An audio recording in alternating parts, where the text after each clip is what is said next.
Welcome to my channel, The Puzzled Atheist.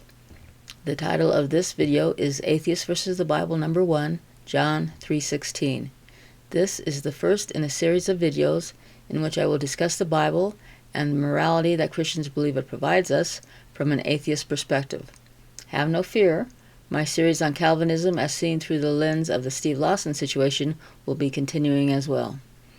In the 3 years that I've been watching Christian apologetics videos, or more accurately, reading the comments on those videos, one comment I see a lot of Christians make is that atheists have no morality. The morality that God gives us through the Bible is absolute, but without the Bible, our morality would just be subjective. Anything goes.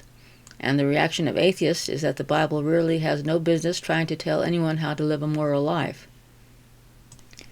And this is what has always intrigued me. Both atheists and Christians read the same Bible.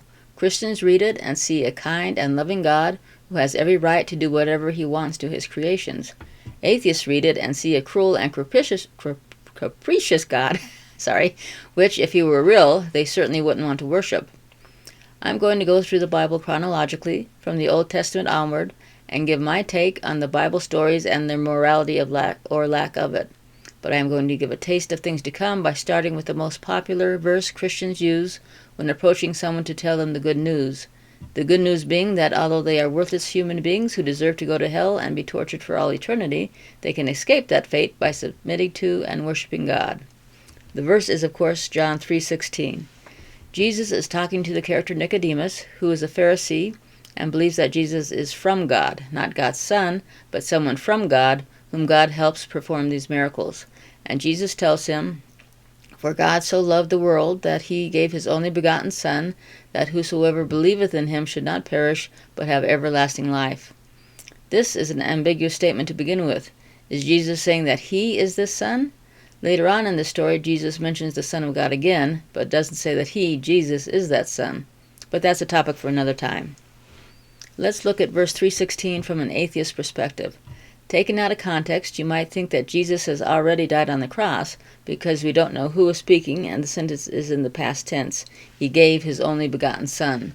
But if you know that it's Jesus himself actually saying this sentence and Jesus is still alive, what does that actually mean? The phrase, he gave his only begotten Son, implies that God is making this tremendous sacrifice. He could only ever have one son, and yet he gives his Son to die on a cross, making the ultimate sacrifice to prevent himself from having to send all these worthless humans to hell. It's like in the Old Testament. Why did all those goats and other animals have to be killed because the Israelites sinned? Why not just punish the guilty instead of the innocent?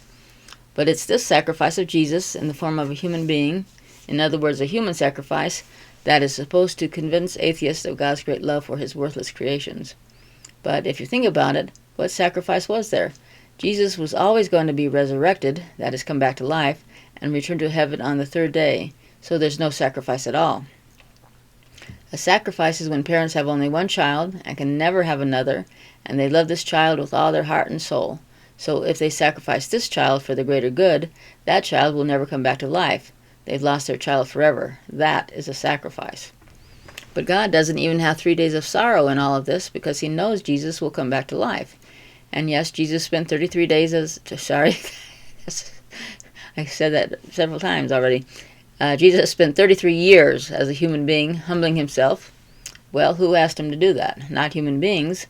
God's the one who made the rule that since the creations he'd made didn't come up to his standards of perfection, they'd have to go to hell and be tortured for all eternity, unless he could figure out a way to prevent that.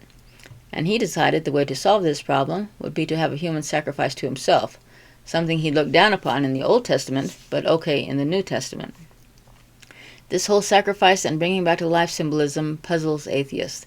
God is all-powerful. He could have done anything else, like eliminate evil people altogether, which would certainly have proved his power and earn the gratitude of all his creations, by letting the good people get on with their lives, but he doesn't do that. Also, of course, Jesus is supposed to return again within a single generation, but for some reason, human beings have continued to suffer and die for over 2,000 years for no reason that makes any sense to an atheist. Well, that concludes this video. Please do comment in the comment section. Thank you for watching. If you found this video of interest, please like, comment, subscribe, and share it with others. Thank you.